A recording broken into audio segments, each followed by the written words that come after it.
swinging party going here. Aren't surprises wonderful?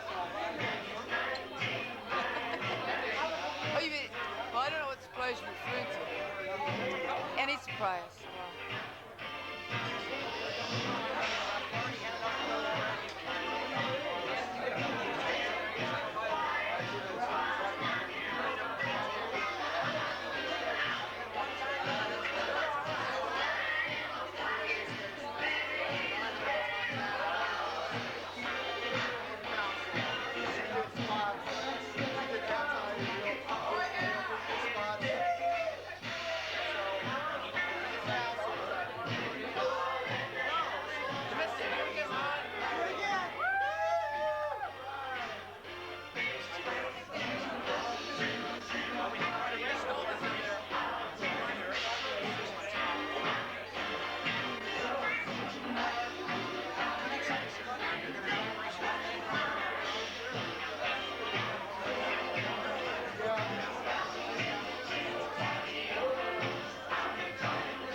Walked into a bar.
worked her way across USA.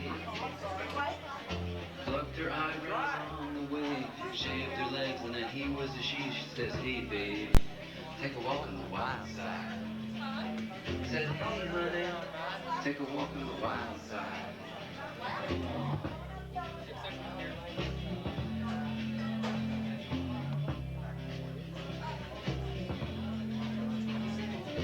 Candy came from out on the island.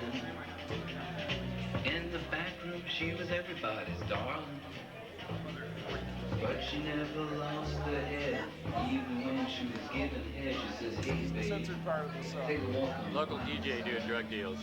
Said, hey babe, Actually, you take know, a walk on the wild You side. got any comment on you? I'm really psyched that I got to play at this thing, even though it hasn't been quite as much of a success as I thought.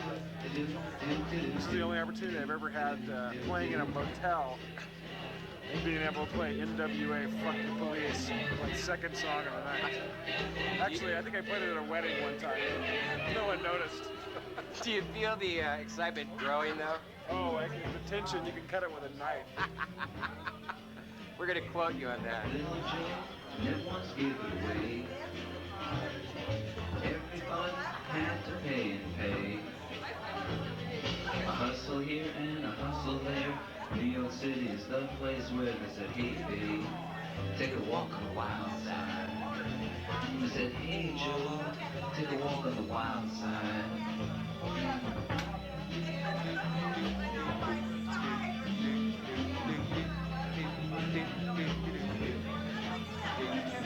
Sugar Plum Fairy came and hit the streets.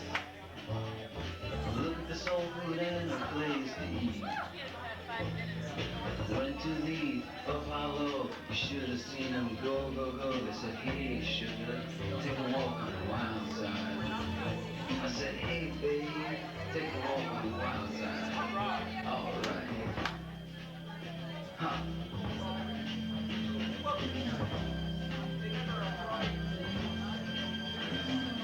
Jackie is just speeding away. Thought she was James Dean for a day. Then I guess she had to crash. Valium would have helped that fast. She said, hey babe, take a walk on the wild side. I said, hey honey, take a walk on the wild side. I'm having fun. I'm just blown out from the last one. Are you having a good time? Oh yeah. I'm just blown What, out are you from gonna the be last dancing? one. Well, yeah, I was on the last song, and now I'm just too tired to sit this one out.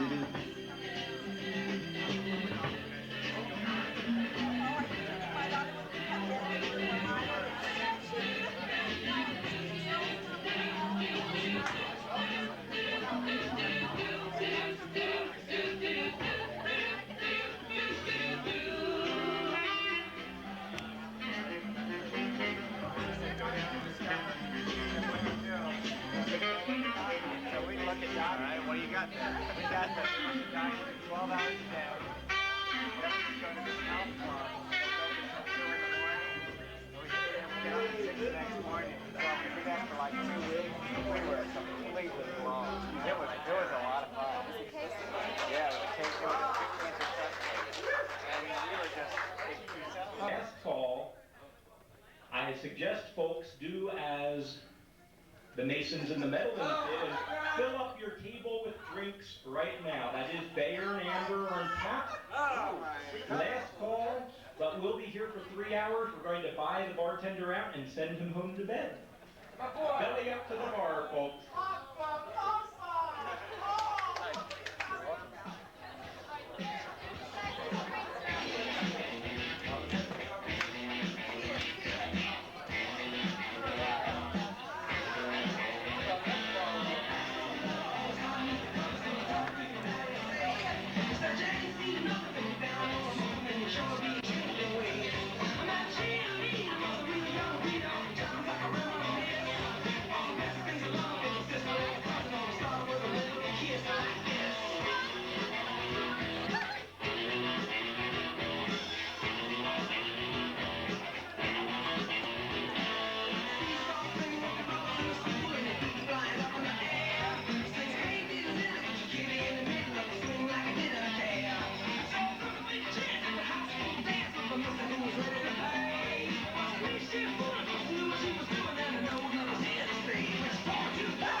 without doing a little bit of writing.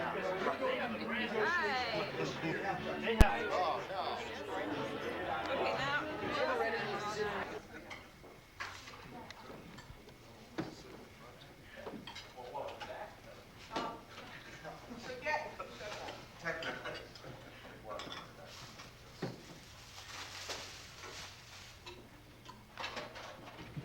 good seats up front. Yeah, no, that's fine.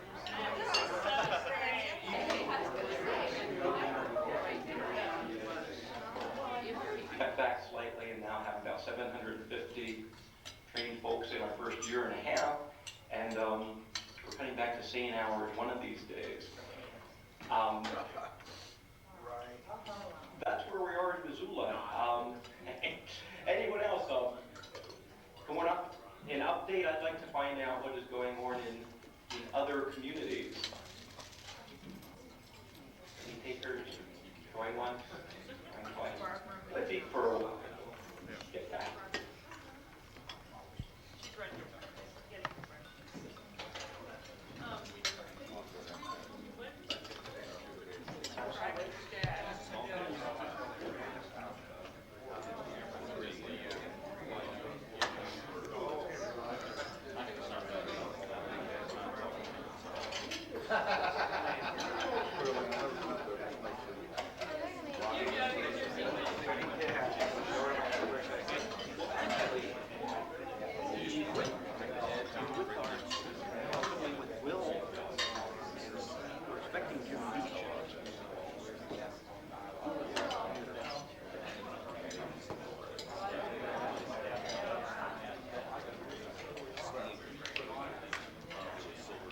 Happy Birthday Bill conference. But please don't interrupt your eating on my behalf. My name is Randy Hammond still, and even though I've lost all credibility with most of you, I'd like to share some thoughts on this conference.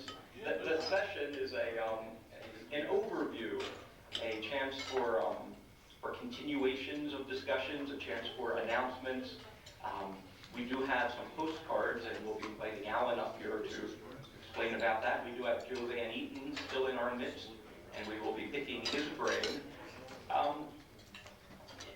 In terms of just a personal summary of the conference thus far, it's been very rewarding, very interesting. I don't remember the last NFLCP gathering that featured free distribution of the Weasel World News.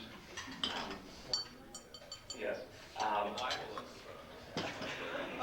In terms of thanks, we've been thanking folks all along, and I'm sure we're leaving people out, and I'd really like to thank the travelers out there, those of you who came from far and wide. I realize the expense and energy that it takes to get to Missoula sometimes, and we have all benefited from your presence. I'd also like to thank the MCAT staff, people whose names were not mentioned officially, Mary Canty and Lori Hudak, assistant directors.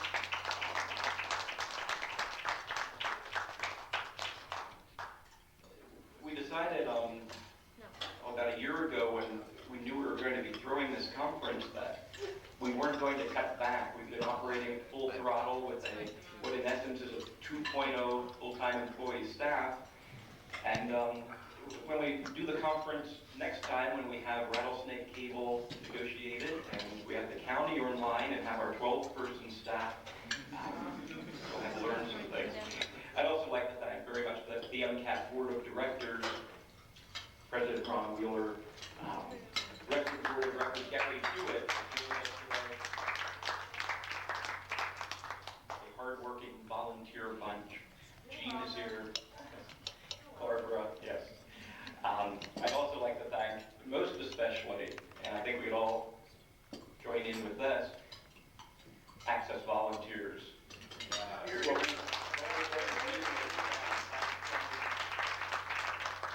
the folks who have been videotaping the rooms, all the volunteers throughout the Northwest and the nation.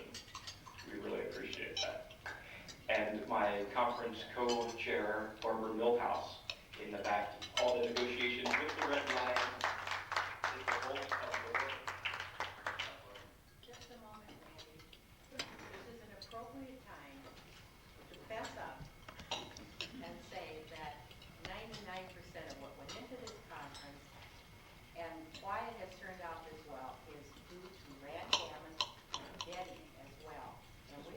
always properly faced down. So they need wonderful.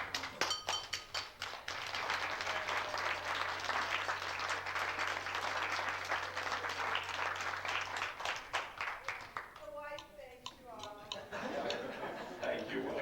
Betty and her lovely husband. My theory of conference planning is you get people like this together in one place and good things happen. So, thank you all. At the head table, let's see, you've met Lori and the wife and Mary. And Reginald Carter is Membership Services Director of the National Office of NFLCP. We have two guests from Washington, D.C., which almost matches our total from Portland, right? This has been a unique conference in that I think it's fair to say that we probably have less folks from Portland than any regional Northwest conference, and there are many reasons for that. And I think it says something about the changes in the organization. It wasn't too many years ago that Portland was about it for the Northwest, and Portland is still the hotbed of community TV in the world. I consider that, but there's a lot of good things happening in a lot of places around our region, a lot of pioneers, a lot of folks starting up. I don't see Stephanie from Billings this morning, hoping to get an update on Billings. I do see Susie from Ashland, and at this point, right as she's pouring her coffee, I would invite Susie to come up on the microphone and get handed down here to invite you once again to what's promising to be a wonderful conference in Ashland, Oregon next May. Susie, do you mind filling us in here? Gosh, I'm usually on the other side of microphones. I'm a producer and a board member, and not normally a spokesperson. But you're all welcome to Ashland in May. Please come. I was going to put papers for all of you on the table. Maybe I'll do that before the end, before you finish eating. So take some for you and some for your friends. Thanks. And you'll love Ashland at least as much as you love Missoula. Of course, from Missoula, Ashland is suburban Portland, but we'll be there. I came here. And let's see, I believe we have a few MCAT shirts left for sale. Is that true? If you haven't gotten your shirt, this is a colorful gathering here. We have, Tom, are there age-wise books left for sale? Tom Taylor has made the very generous offer. Order forms for those of you. The age-wise books are selling for $20, $10 of which comes back to the region, NFLCP. So thank you, Tom. And what else can we tell you? We do have many of our regional board present. We do have Reginald present. We do have Joe Van Eaton here. And we've got us. I guess this is the time where we just throw it open. And Alan, as you're eating your brunch there, I should mention again that we do have blank postcards left over. And this may be the best time to get everyone who has not yet addressed a postcard to your congressman to do so. Do we know where the large envelope is? Actually, I don't want to track that down. So I would like to wait till everybody got their plate out of the way so they, your congresspersons, many of whom I think have a hard time like reading and understanding the English language anyway. We want the card at least to be clean so they don't have an excuse. Good point. Get out your pens and pencils. Any questions for our representative from the national office at this point? Reginald is Membership Services Director, and at last count we had at least 13 new NFLCP members as a result of this conference, which puts this region into triple digits. We're over 100, which is a fraction of where we should be, but we're getting there. Reginald, do you have any words from the national office? Reginald Carter.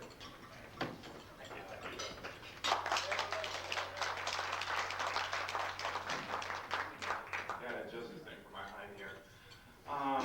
First, I'd like to say thank you for inviting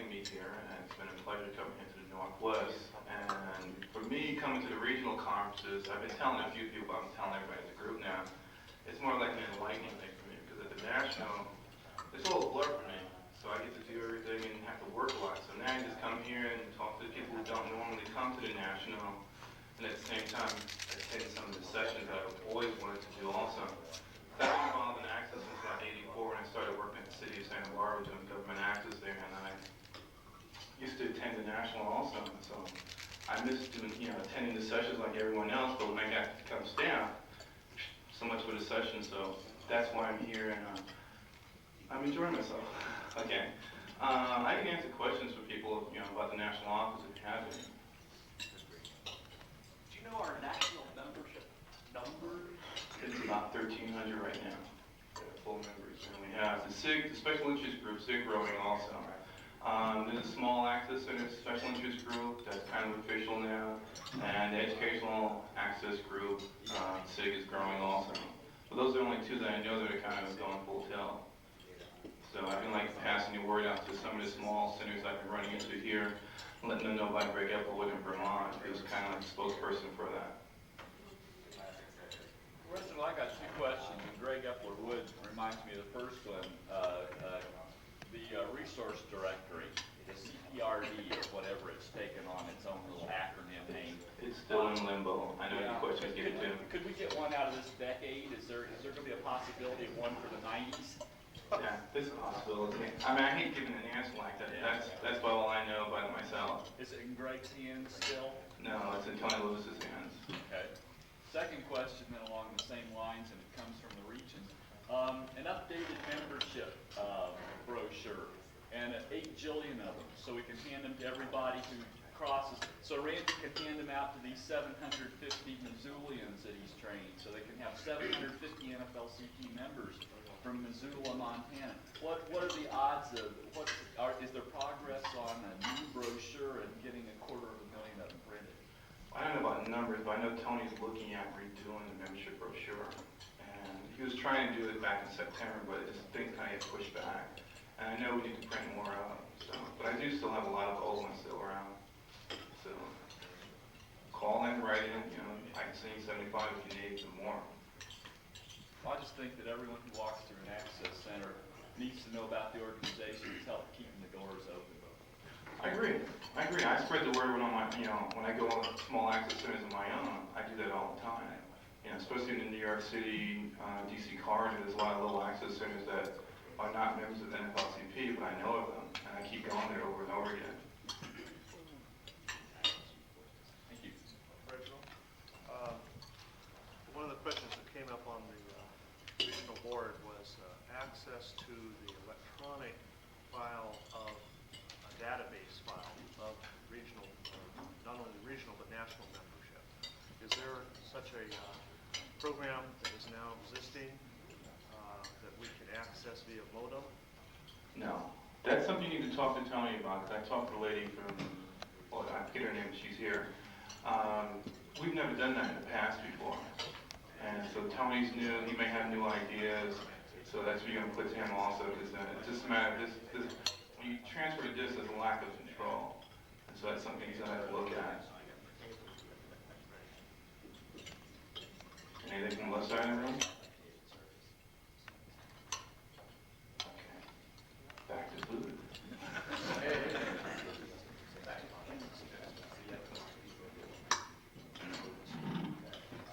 Just to remind me, thank you, Richard. It's really nice to have you out here in Montana. We have another guest from Washington, D.C., and I hesitate to pull Joe away from Missoula City Councilman Will Wood. We've had members of our city council, we had our city attorney come out the last couple of days, and if there are any small access centers in particular thinking at all about throwing a regional conference, I need to really encourage that. The benefits locally are bringing in experts like we have here, having our producers sit in a workshop with Jack Schomer and learn audio, sit in with Ray Larson and Brian Kirkman, learn engineering, sit in with the theory too. Things that we can't offer at the local level, you all have made possible. It's a great benefit that the membership numbers of the NFLCP have expanded greatly here in Missoula. The videotape that comes out of this session will be running on MCAT and will be available. Some folks have already made arrangements. If you do want dubs of tapes, just send us a tape with your request list. If you want raw footage copied, that's what we can get out pretty quickly. We don't know when we'll get around to editing everything, but this will all be available. Oh yeah, the Apple Frontly videos are for sale in the lobby. Joe, if you don't mind, can I ask you to come up here? And I have one question to kind of get started with getting Joe back on the stage. But before that, I was wondering if you could autograph something. Joe, my question was, one of the questions in the public policy update that Joe and Alan did yesterday had to do with preferred possibly coming back to the Supreme Court.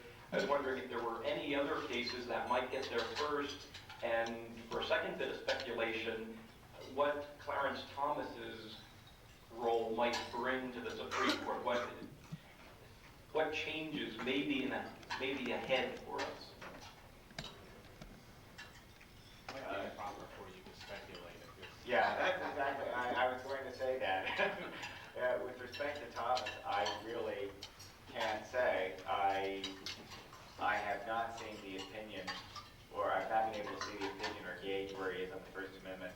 As you know, I don't know how much news it made out here, but in Washington, one of the last issues that arose during the Thomas nomination was the news that he had written an opinion, the release of which had been withheld, striking down a preference for, I believe, women in obtaining licenses for broadcast stations. So,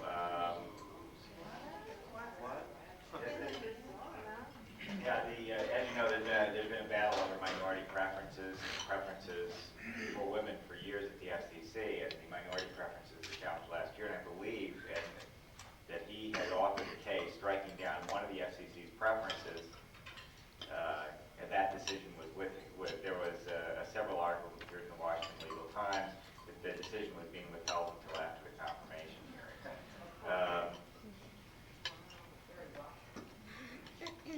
So who knows what? So that may give us a sense of where what is First Amendment, how he applies First Amendment theory to those issues. He may just simply address it on civil rights type ground.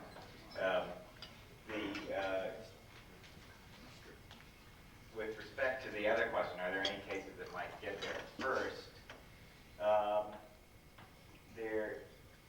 Not directly. There are no cases getting there that would directly affect access. There are some that are in the Court of Appeals and a little bit further along that do address First Amendment issues. One involving Paragould, Arkansas. The 11th Circuit in that case upheld the right of the municipality to go into the cable business even if the operator was driven out of business. The operator claimed that violated its First Amendment rights. The operators asked the Supreme Court to review the case, but I tend to think that review is not likely. Morganton, North Carolina, which is the case we're working on, is now before the Fourth Circuit, and the issue there is whether you can deny renewal to an operator or whether the operator has a First Amendment right, effectively, to a renewal franchise. That's obviously important in a sort of peripheral way to access interest just because the operator has an automatic right to renewal. It's very unlikely one would obtain any concessions for the public interest on any ground.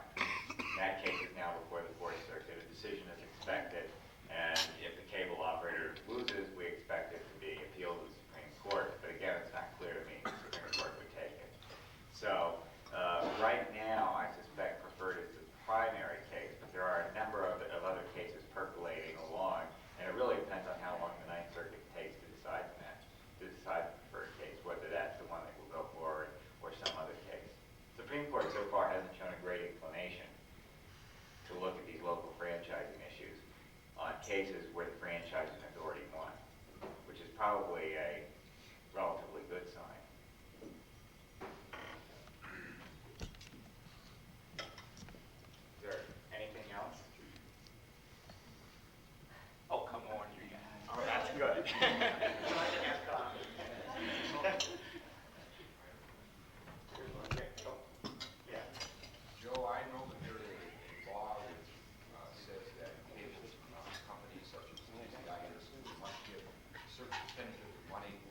city for some purpose, and the city can,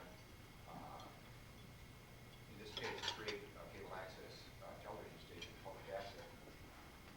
But I am unclear in my own mind as to what the real threats are to this. I understand that there are some attacks upon, public TV. Can you boil them down for me in pretty simple ways I can understand them? In other words, I'm not sure if I can. But you're talking about the franchise fee? right. Okay. Under the Cable Act, the city, as you know, you have a franchise with the cable operator. The franchise could have a provision for a franchise fee or not. And in some communities, you don't have any franchise fee provision. In some communities, you have a franchise fee provision, but the franchise says the franchise fee or a part of it is going to go to the support of public access. In other communities, you have a flat franchise fee. That's a contractual matter. And what's in that contract really governs everything.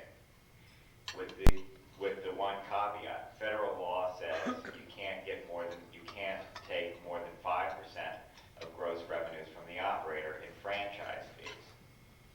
And then to prevent cities from avoiding that restriction, the Cable Act goes on to define franchise fees very broadly as any tax, fee, or assessment other than one of general applicability that's imposed on a cable operator because they are a cable operator. So you could have, under the Cable Act, if you had a general utility tax, that would be in addition to the franchise fee, assuming the utility tax applied to telephone and electricity and cable. If you had a general business tax or a business license process, which most cities do, you could have charged for the business license in addition to the franchise fee. What you couldn't do is come up with a special item called the cable television business license, and everybody else is paying $10 for their business license, and the cable television operator is paying 3% of gross revenues. The courts would tend to look at that and say, no, that's a disguised franchise fee. So that's sort of the way it's working, and that relates to access funding in this way. Under new franchises, facilities and equipment, funding for facilities and equipment aren't considered part of the franchise fee. They're in addition to the franchise fee. So literally a franchise can say, you'll pay me 5%, and in addition you'll provide $200,000 for equipment to be used for public access. Okay? Operating support may be different.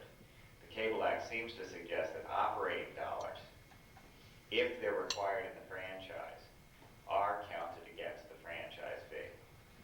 So if you said, give $100,000 to provide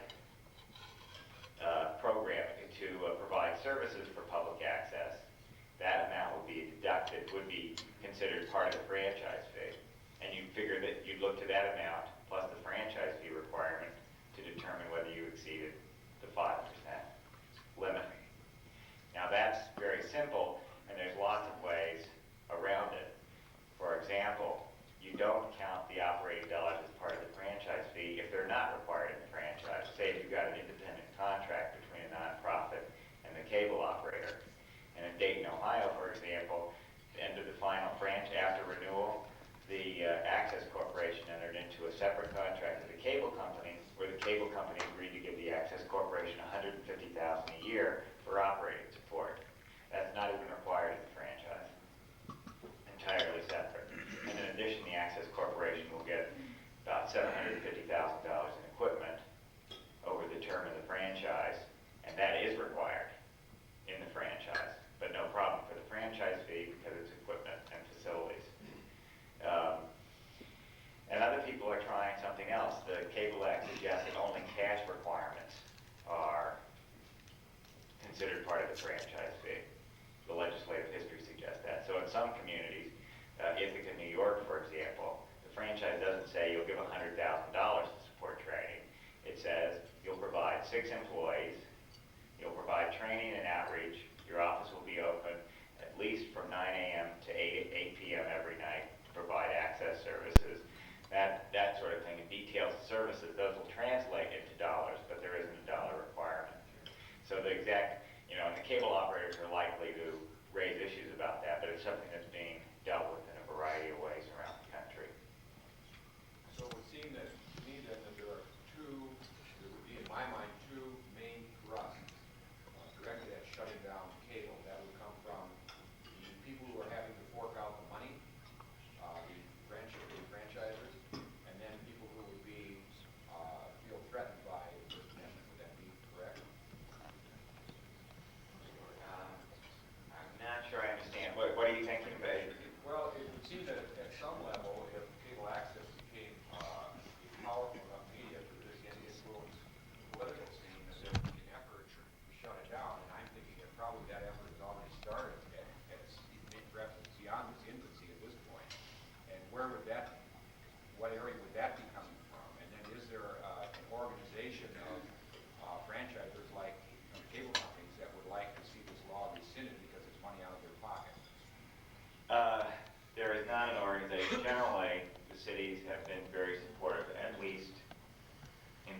the Access Corporation. And it could be for a variety of reasons. And you know, you get communities like Kansas City, which clearly did it to restrict speech because they wanted to keep the Klan off cable. So the answer for them was eliminate access altogether. You get debates like the debate that's going on in Austin, Texas right now, where I think it's fair to say that within the administration of the city, there are people who want to have control over the content of the Access program. That's not necessarily even a city council position. It's a bureaucratic dynamic. And those are often content-based actions. They're very dangerous, and this relates to a real problem we have, and the NEA is really on the cutting edge. The National Endowment for the Arts is really facing this problem in a much more significant way than Access is, which is government says, if you are dependent on us for support, we have the right to decide, to set limits on what you can say. I mean, that's the essence of the debate in the arts, and we're eventually going to face that debate. In Access, we're facing it on a spotty basis now, but people are going to say, I want this channel to serve my community in a way that I define serving the community. That's what you're going to see government thinking about, because they're going to want it, because they're giving money. And it creates sort of, the question is, can we come up with a theory that ensures freedom of speech for those who receive money from government? And second, even more practical, can Access develop other avenues of support so that they don't have to rely on government largesse in order to speak? And that may be the ultimate direction in which Access has to move. So right now we're relying on the Cable Act. Right now, Access is relying on the Cable Act. They're relying on franchise requirements, which require the operator to contribute. And in a lot of communities, they are relying on either contractual commitments by government or year-to-year funding decisions by government to dedicate a portion of the franchise fee to Access. Joe, could you bring us up to date on the legislation in Congress? Well, I can't in one sense, which is that I was out of town from Washington for the last week and a half, 2 weeks, and some things have been happening, and frankly, I just don't know what they are. But I mentioned this in the session yesterday, and everybody should know that Representatives Eckert and Cooper are supposed to be working on a bill that's very favorable to city and Access interest, and it's supposed to be introduced on October 1st. And it's important for the Access community to attempt to influence that bill now, and then to support it if it's worthwhile. So keep your eye on the Eckert-Cooper bill. The other bills that are pending before Congress have almost nothing to do with Access, except in the most peripheral way. They certainly don't provide any new benefits to Access, and they don't help Access. They don't help the Access. They don't guarantee that Access will get additional support. What they do that is positive is they clarify the renewal process and may make it easier for cities to deny renewal. And if it's easier for cities to deny renewal, then at the negotiating table, a city will be able to get more than it otherwise would. And one of the problems, if you've ever sat in a negotiation, one of the problems you have in negotiating with a cable operator today is that cable operators take the position that it's very difficult to deny them renewal, and therefore they don't have to make the sort of concessions they made when they were going through competitive franchising. One of the things cities are pushing very hard is for a return to competitive free enterprise franchising, whereas in any other situation in this country, the operator has to bid to get the franchise. Joe, I have two brief questions. Yesterday when I cornered you, I told you I was concerned about any legislation dealing with local rate regulation. Yeah. And I was wondering, you mentioned that was it Gillette, Wyoming, where there's a case now about possible rate rollback? Is that? Yeah, that's just a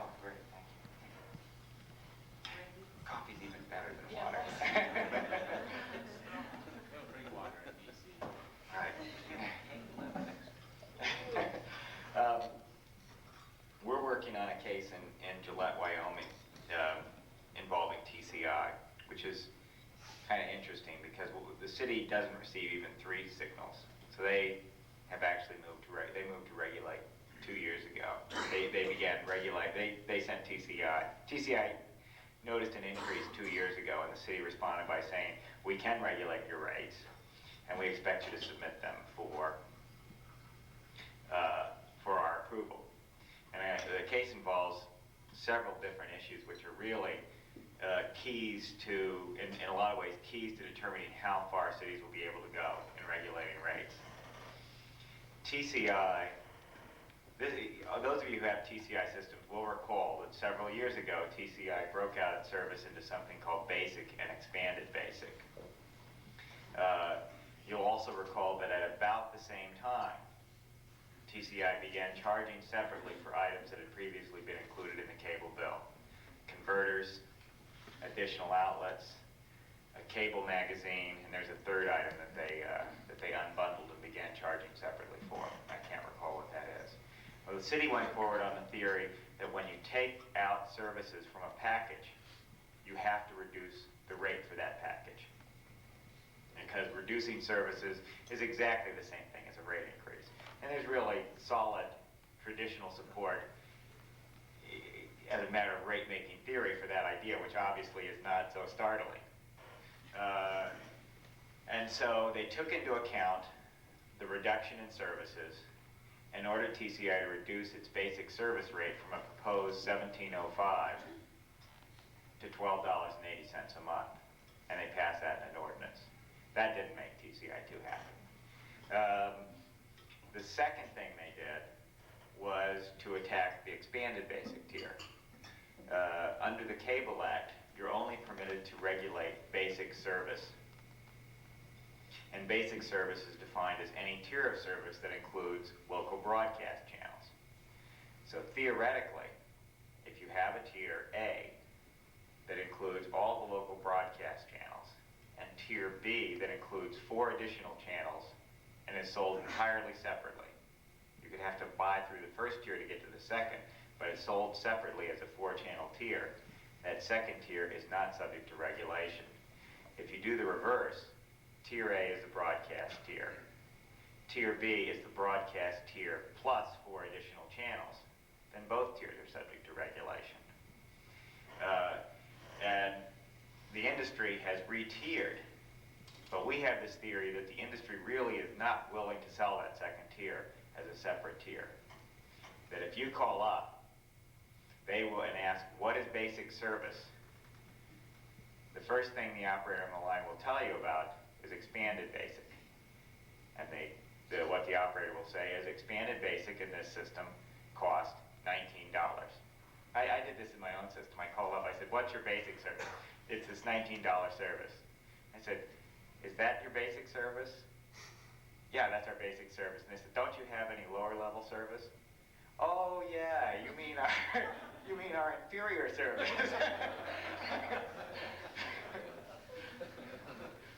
And so part of the theory of that case is because TCI actually marketed its services in a way that made consumers think that the basic service tier was the expanded basic tier, that we're allowed to regulate that too. And so we reduced the expanded basic tier cost from $17.45 to $13.20. And that didn't make TCI too happy.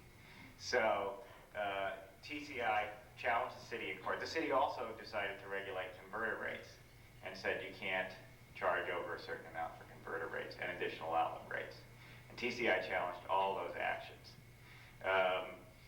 So what's at issue in this case, and TCI's briefs make it very clear, is whether you can roll back rates under any circumstances. Their argument is essentially once we put a $17.05 rate in place, we can remove every service we want and still charge $17.05, and you can't do a thing about it.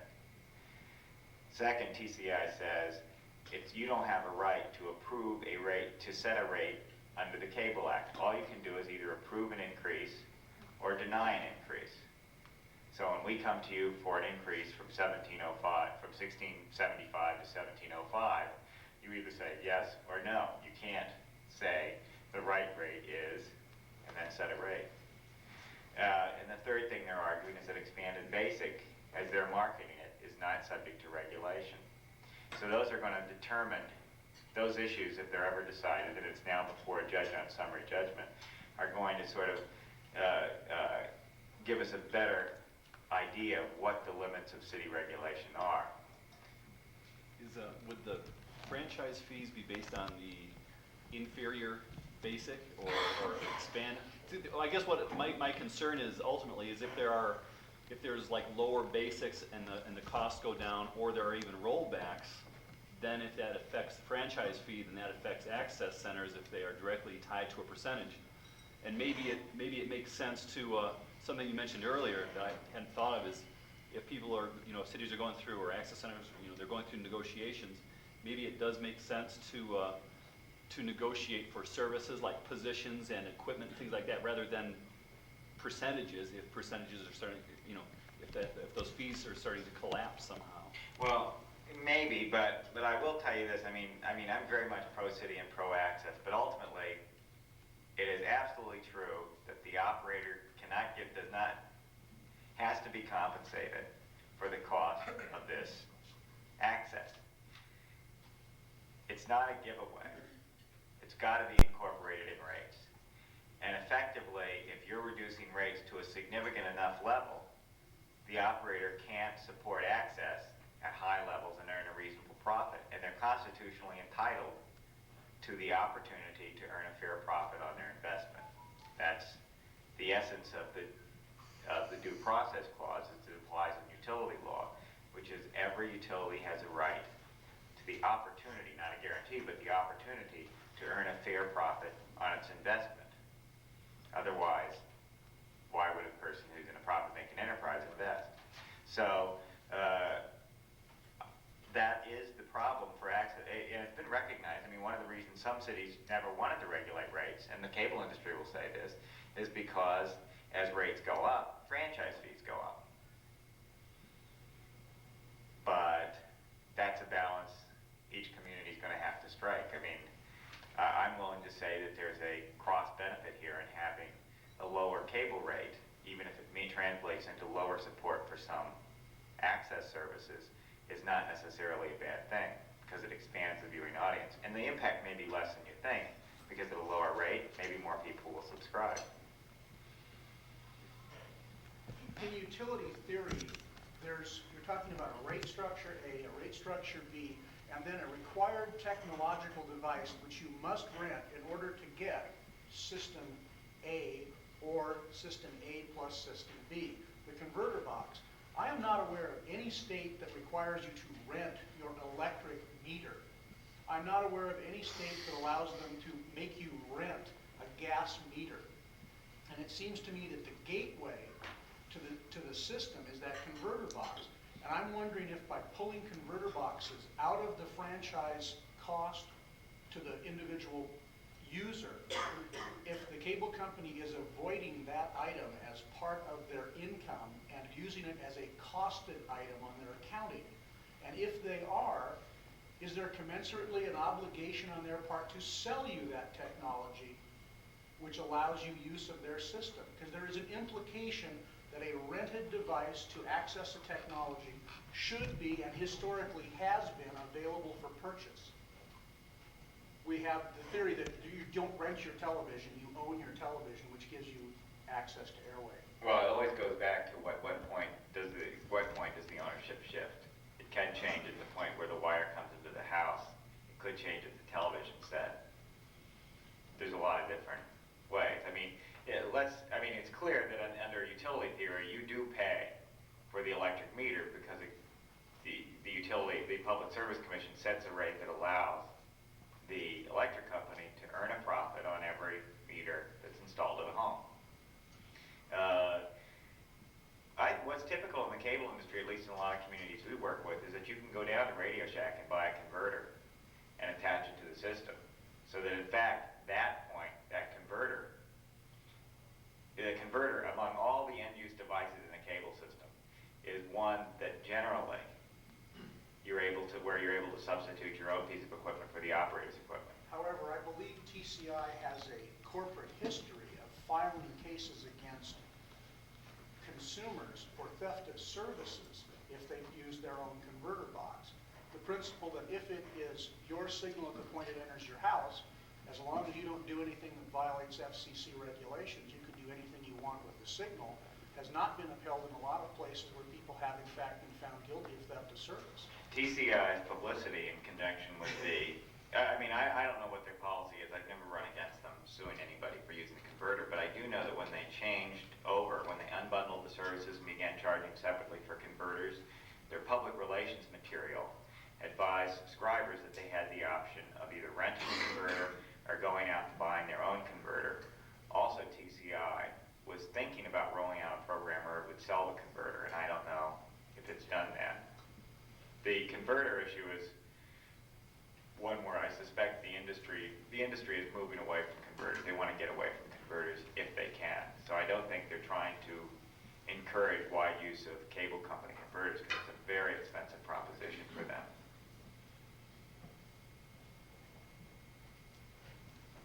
Anything else? Can you update us on the national situation where Elliot is at? No, I can't. I know there's a lawsuit. There are two other lawsuits that involve challenges to access on constitutional grounds. One in the suburbs of Minneapolis. I'm sorry, I can't remember what suburbs they are. It's and one in Nashville. Both involve basically the same facts. The city moved to enforce access provisions in the franchise. The cable operator responded by saying, "You're reading the contract wrong. I don't have any obligations. But second, even if I did, you couldn't enforce them because they're unconstitutional." Both those cases are in litigation, but in Minneapolis, the judge seems to have very little sympathy for the constitutional arguments and really sees them as sort of make-weight, an effort to avoid contract obligation. I'm not sure what's happening in Nashville at this point, but I know the Alliance for Communications Democracy is investigating that situation. Carl Kucharski is investigating that situation to try and find out what's going on and whether there's any need for national support for the Access Corporation in Nashville. What about Philadelphia? I don't know about Philadelphia. Okay. Yeah. I'm being sued for slander for a publication that we did.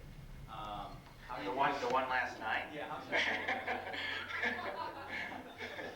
Boy, really, it's so fast.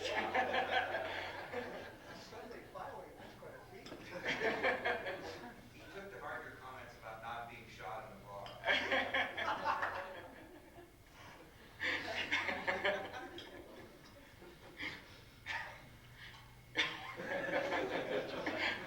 That was it, huh?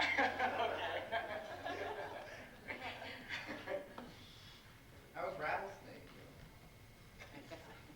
Ron, would you like to handle this? Tell us the whole story. How about the short version? Jack, I throw up if I heard the name Rattlesnake Cable again. Please, Joe, don't go away. My hope is you'll respond to the problem.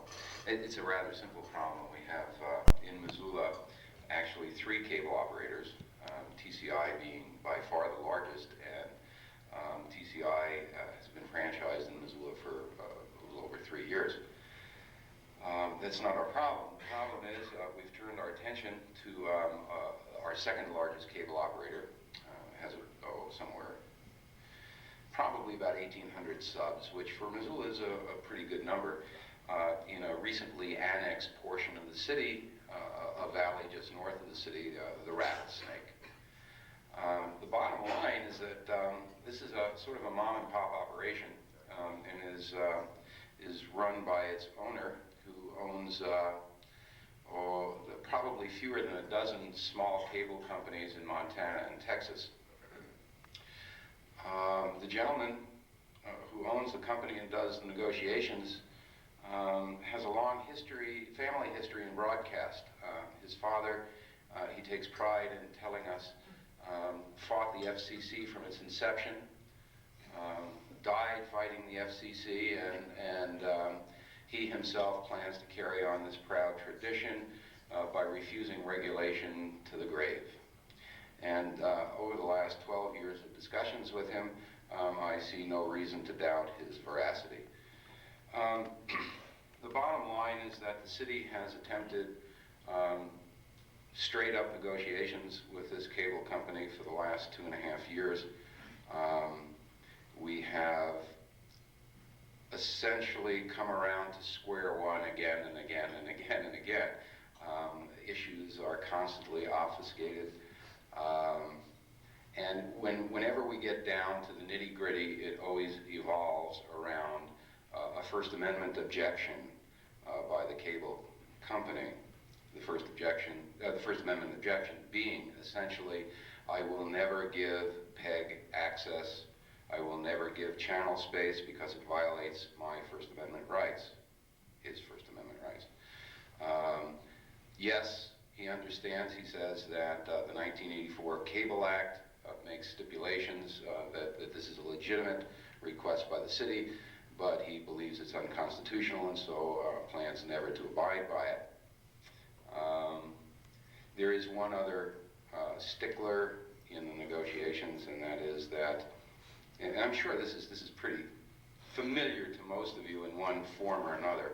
The other stickler is, again, a First Amendment objection that even if he did ever get to the point where there was an access channel or two on his system, he would demand that, in fact, he maintain editorial rights to that program material because, in fact, he is the First Amendment speaker. And of course, you know the bottom line. If you want to share in his First Amendment rights, go build your own cable system. So he's been telling the city to peddle its papers for essentially 12 years, and at the table for essentially 3 years. The city is sort of at its wit's end because it doesn't know what to do. And Joe, this is where maybe you could give us a little advice. There is in the city an ordinance which says that cable operators operating within the city limits shall be franchised.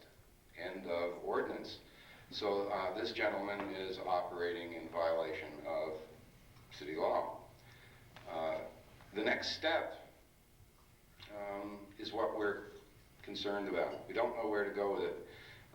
The city is wont to go to court, and I don't blame them for that, but we don't know where to go next, and maybe you could give us some advice.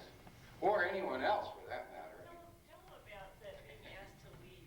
I mean, I think that's really good. I think people should know that that's happening in this town. What Mary is suggesting that I share with you is sort of some of the personal aspects, the personal dynamics and the political dynamics that go on in negotiations. And again, I'm sure most of you have had similar experiences. The messenger who carries the bad news is the one who gets shot. And in this case, the representative of Access, myself, is the messenger who is, someone has to tell the city what they don't really want to hear, and it's always me. And it's not always pleasant. For example, the last negotiation session, and I've been doing this for about 12 years, by the way.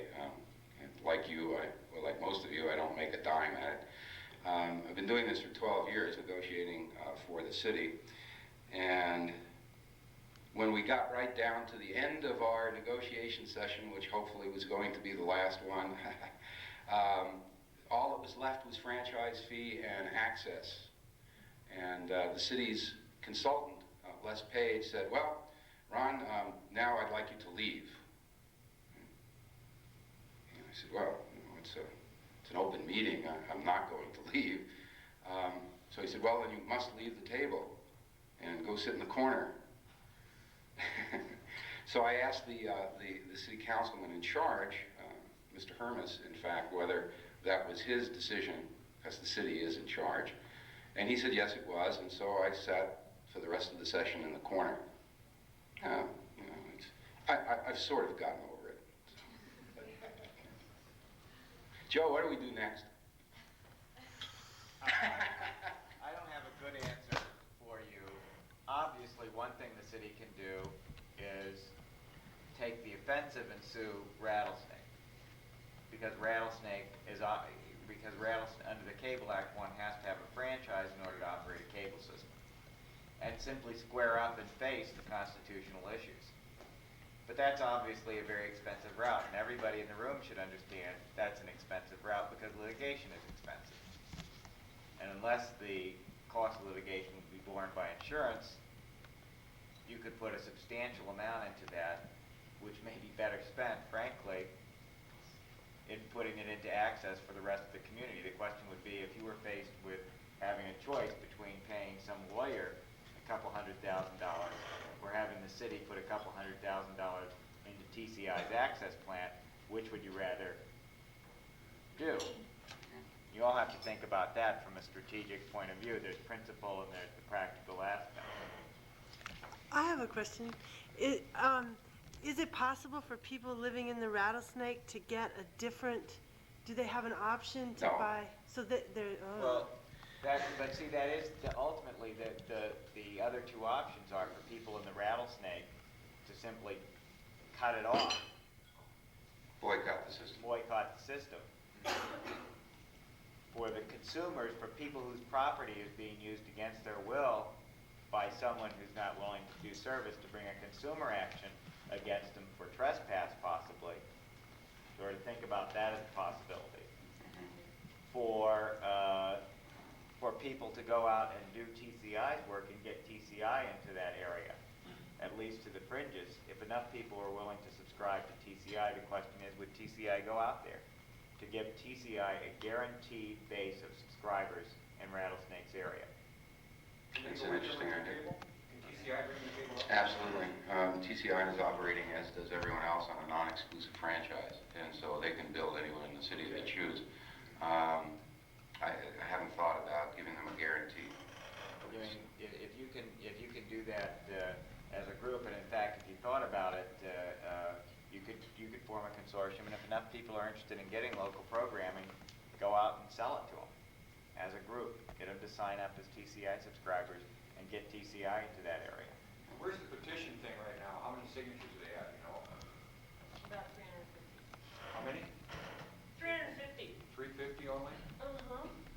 Is that there's a petition drive in this area of the city urging the city council to sign a franchise agreement that is in essence the same as the one held with TCI.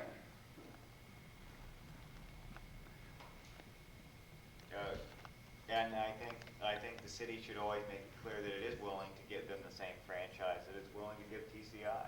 And that's been abundantly clear. And that's I'm sure that's already been made clear. But I think those sorts of actions, you know, as I say, one ought to think about those actions and work in cooperation with the city and encourage them simply not to give in, because the city may not recognize it. I don't know. Is everyone here familiar with what happened in Sacramento?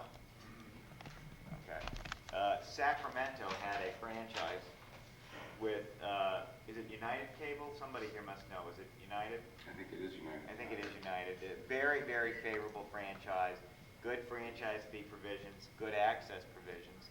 It also contained something called the Most Favored Nations Clause, which said if you grant a franchise that's less favorable than the franchise you granted us, or excuse me, more favorable to an operator than the franchise you granted us, we get to take advantage of those franchise provisions. And they had an overbuilder, Pacific West, and another overbuilder, Cable America, I believe is the name, come in and try to cherry pick certain areas. And the operators took the city refused to issue a franchise to those overbuilders, who took the city to court. And it resulted in one of the California decisions that says cities must issue multiple franchises.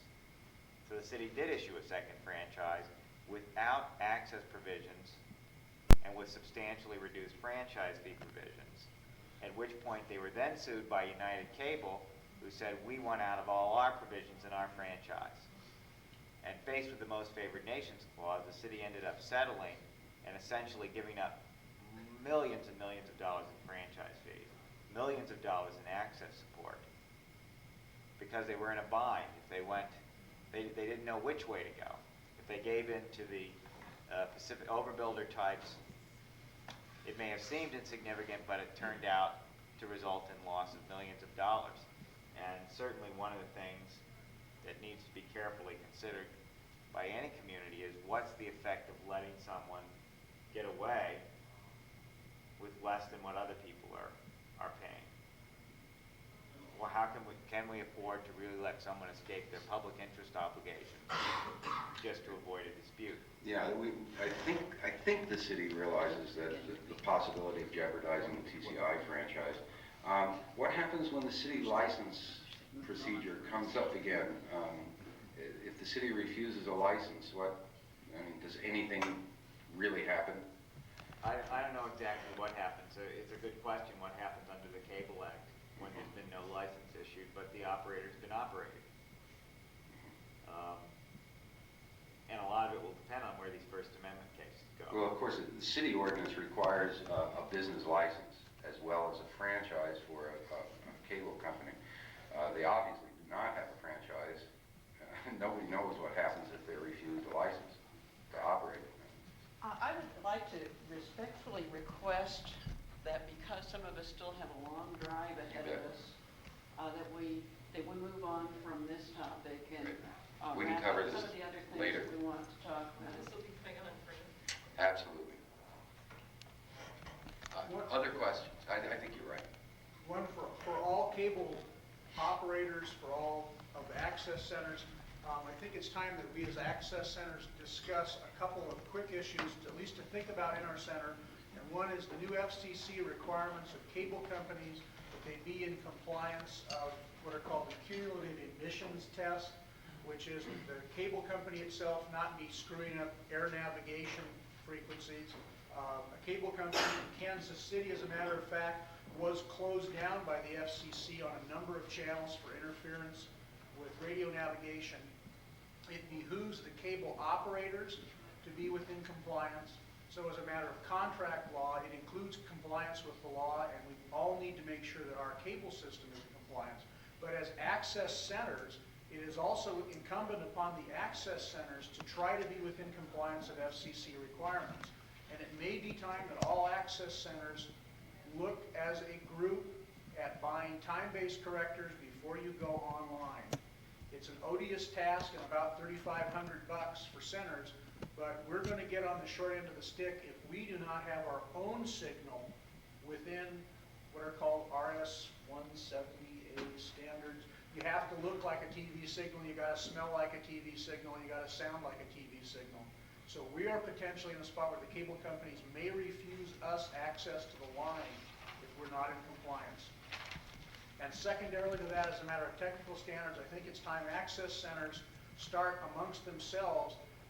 Let me know what your standard is for the front end of your tape. I don't care what it is, I'll play it back. But some people get their nose all out of joint if you don't have a minute worth of bars instead of 45 seconds, or if you've got a minute of black and no bars. I think it'd be at least nice to know what the standards are and think about discussing amongst us, at least in this region, establishing a standard. And I hope nationally we can represent that this is an issue for all access centers for compliance between centers. I hope you address that in your own center as well as a group at some point. It doesn't have to be today, obviously. Is there a national standard for color bars in black that Just what the bars look like, not how long they're on the tape. Okay. Alan.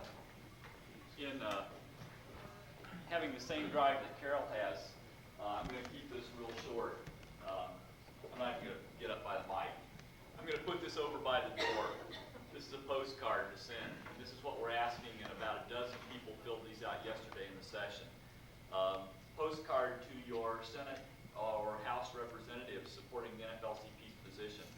Joe's made a good point that the language will be readable here, but primarily what we are asking, the NFLCP asks is that you support the cities, the communities can negotiate access operations and capital, and that you support the liability exemption for access centers and cities. Same with the cable companies have. So I encourage you to do this, and I think Randy's got, the postcard stack is right here. It won't even cost you anything. They're already stamped. I'm I'm going to put this and this card back by a chair, and maybe if you write out one of them, then you can take 2 blanks with you also, and then fill the others out later. And you might even take some extra blanks, because if this Eckert-Cooper bill works out, you may want to turn around real quickly. You can call me. You're going to be getting newsletters pretty soon to show you how to get in touch with me. You can call me, or you can call Randy, or whoever in your area will give you the information as to whether you should write another one and saying, look, this Eckert-Cooper bill is great. Support that. And then that'll make it a lot easier for you. But I encourage you to do this. It's not the be-all to end-all. Paula brought me down to earth, as she always does.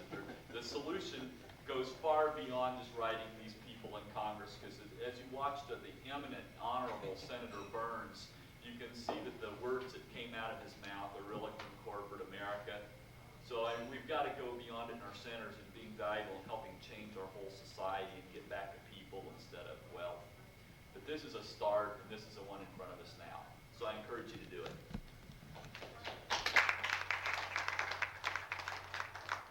And for those of you who don't know, just seeing the videotape of Conrad Burns from NATOA last week, his speech was more outrageous when you realize that MCAT staff and volunteer producers have spent a lot of time with this man.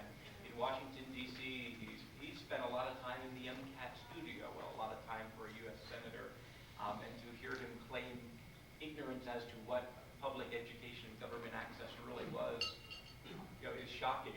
And, you can't send a postcard and check that off. It's an ongoing process. We have to keep folks informed and our priorities in the forefront of our elected officials' minds. Don't feel bad, Randy. He's been a broadcaster for many years and he still doesn't understand that either. But maybe he is truly that ignorant. I think The evidence seems to lean that way, doesn't it?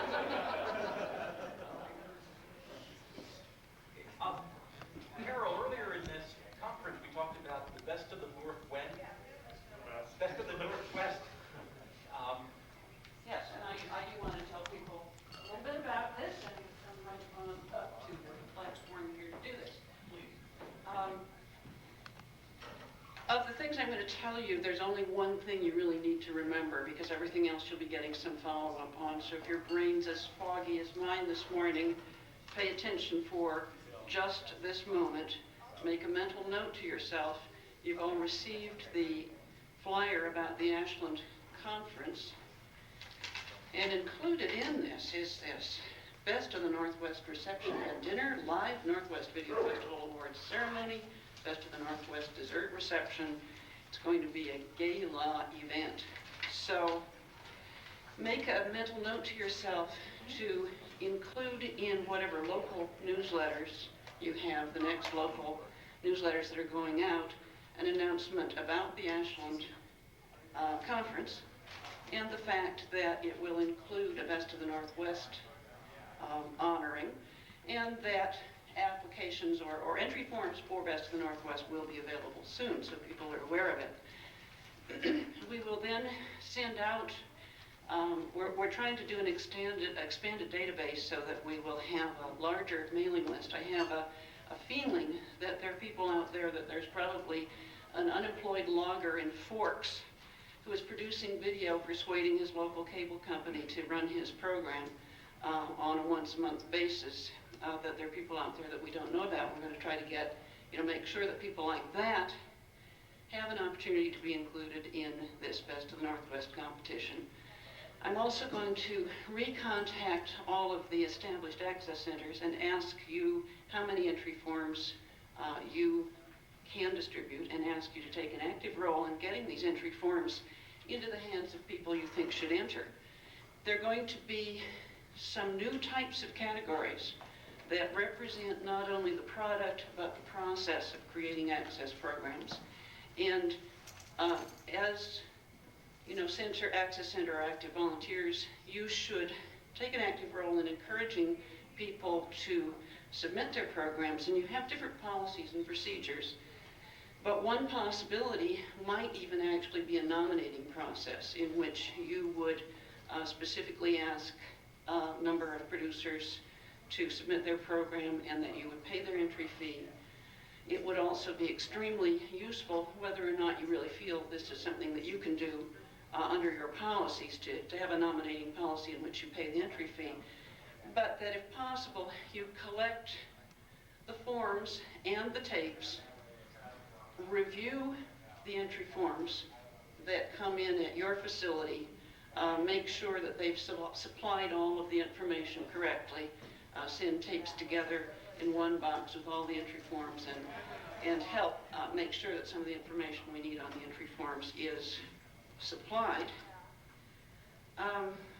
At the point that I contact you about, and when I say you, it probably won't be you, because it will be whoever's willing to take this responsibility, possibly a programming coordinator at the Access Center, about how many entry forms you can distribute. I'll also be asking your Access Center to agree to judge a couple of preliminary categories. Won't ask you right away which ones you want to judge, but to think about it for a while. And particularly set out to judge maybe categories in which your Access Center doesn't have entry, so that there's not too much conflict of interest. The judges will be getting guidelines on their judging to help you make allowances for great variety in the experience level and access to high-tech equipment, so that to the greatest extent possible this will not be a factor in the judging. So that's about it. Expect to hear more from me soon.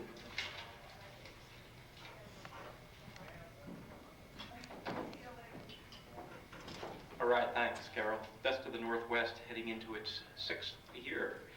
Are there other committee chairs that have not had enough sign-ups? A lot of the work of the NFLCP between these gatherings takes place in committees, and there are members of the regional board of directors that chair the committees, and membership on these committees is open to anyone.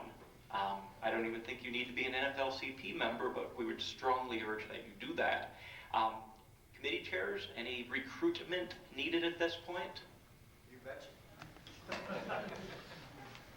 The Finance Committee obviously needs both help and money.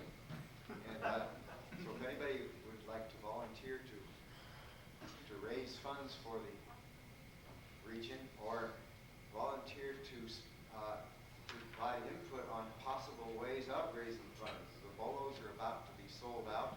This is your last chance to get one personally delivered by, right?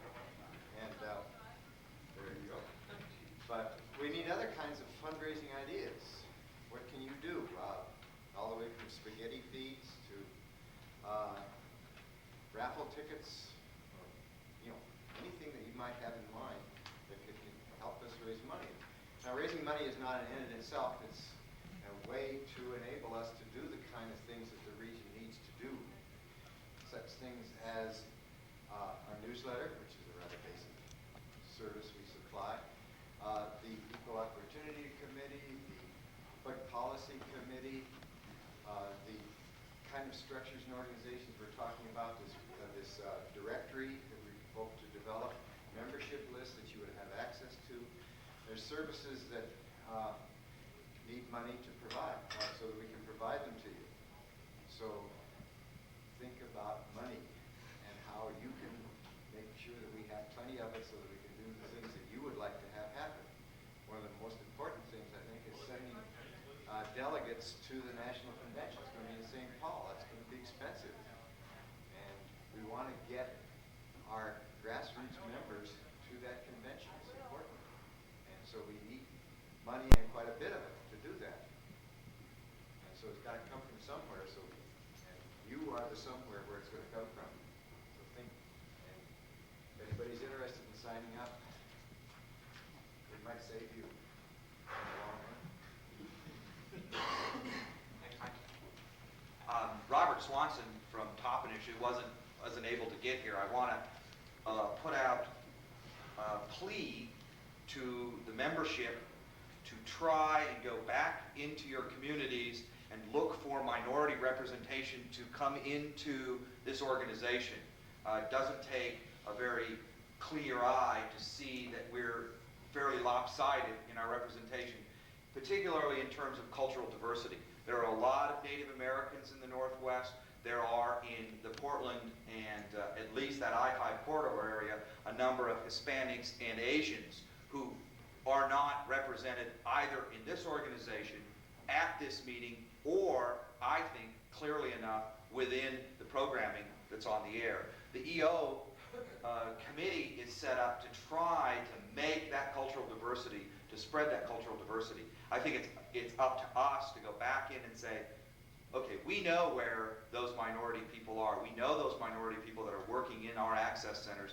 Go, talk to them, have them call either myself or Brian or Robert Swanson and say, I'm interested in doing something locally. It's not a large amount of time. It's just a matter of spreading it out. It would be very nice if we could have some kind of minority representation from every access center that's active in the NFLCP. I mean, that would be true of all of our committees. But particularly, we need to be really aware of spreading that minority representation for the cultural diversity that it represents. And so I just urge you to go back out. And unfortunately, Robert couldn't make it, or he would be making the spiel as well. And so please do that. And if you have questions or concerns, please get a hold of me, and I can help direct you, or Brian as well. Thanks. And Robert was going to be participating on the Native American Program Showcase panel that unfortunately was canceled at this session. Very disappointing. But just a reminder, the film Place of Falling Waters by Roy Bigcrane, Salish Kootenai, and Tom Smith will be shown at the Crystal Theater here in Missoula 1 and 3 p.m. today as a benefit to raise money for the producers to travel to Estonia. $5. I urge you, if you are staying in town for a while, hit the 1 or 3 o'clock show at the Crystal. Right. I'd like to thank everybody for coming to this conference and thank the local planning committee for all the work that they've done. One of the things that we discussed in our board meeting and in our retreat that the region had on Thursday was the essential need for a database that is constructed of basically all the information that we can gather from access centers and from individuals that utilize access as well as staff in order to have a directory put together, which you probably heard several times mentioned during this conference, so that we can get back to these people, we can have information to spread around, and speakers for conferences like this. It takes a lot of work to put together speakers and panels in order to have a conference that is not only informative but meaningful to the people that come to it. And I would encourage those that are here, most of which are representative of access centers and user base for those access centers, to get in touch with your local access center, make certain that they have the information correct on their mailing sheets and stuff, and we will be in touch, our committees will be in touch with those access centers to pull up the information we need so that we can increase the mailing list for not only off the wire, which Paul Simon is in charge of, but also for information to contact people, see if they'd be interested in becoming panel speakers or other things that, for example, on public policy, to be able to get information out to the membership and non-membership about letter writing campaigns, information that we need to get out to them that would affect access. So I would encourage everybody to do that. We want to put together this directory that has information about what those people do and what the access centers are like, looking at facilities and everything. So we have like a yellow pages. The other committee folks, board members? Last chance. Going once, going twice. It is said we're living in an age with no heroes. I have to admit, though, I have at least two heroes, Joe Paterno and Joe Van Eaton, and I was very pleased that We got one of those guys out here for this conference. I was very pleased that we got all of you folks out to Missoula. Don't be strangers. You know where we are. Come on by anytime. Let's all remember why we're doing what we're doing. Let's continue to celebrate the First Amendment, the freedom of speech that we're devoted to, and keep up the good work.